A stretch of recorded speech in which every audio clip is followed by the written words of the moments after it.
एगो भगवान श्री राम पर गीत लिखले बानी भोजपुरी में।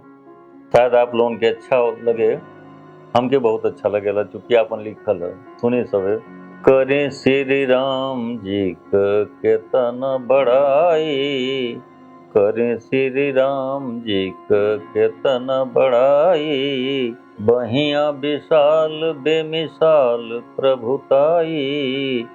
बहिया विशाल बेमिसाल प्रभुताई,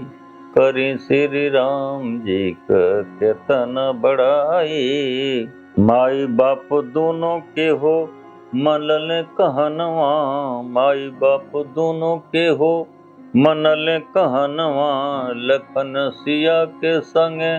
चली गईल बनवा, लखन सिया के संगे चली गईल बनवा, सही पौल राजा दशरथ न जुदाई, सही पौल राजा दशरथ न जुदाई, करें श्री राम जी का केतना बड़ाई, बहिया विशाल बेमिसाल प्रभुताई, होई गईल सीता जी के छल से हरनवा, होई गईल सीता जी के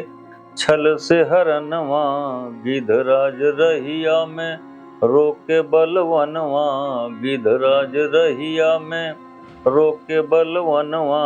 बाली के विदाई सुग्रीव से मिताई,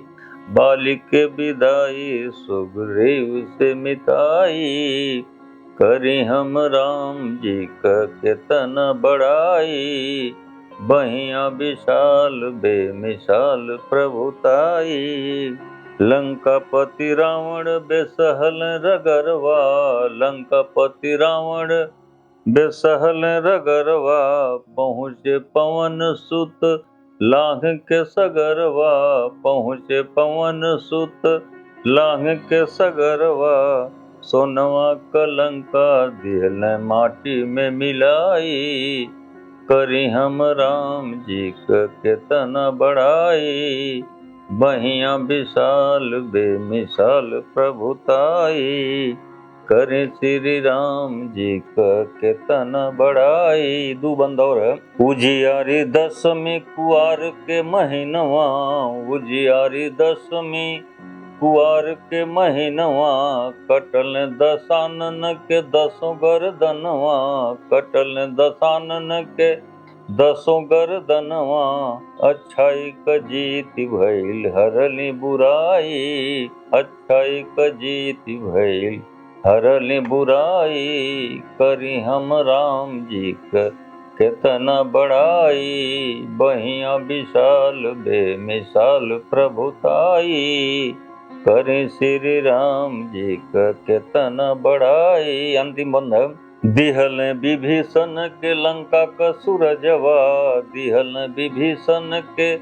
लंका का सूरजवा, अपने ही हाथे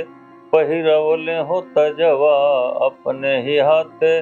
पहिरवले हो तजवा,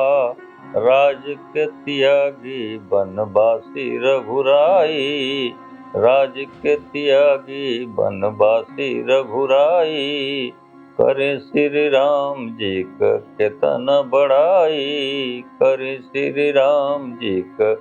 केतना बड़ाई, बहिया विशाल बेमिसाल प्रभुताई, बहिया विशाल बेमिसाल प्रभुताई, करे श्री राम जी का केतना बड़ाई।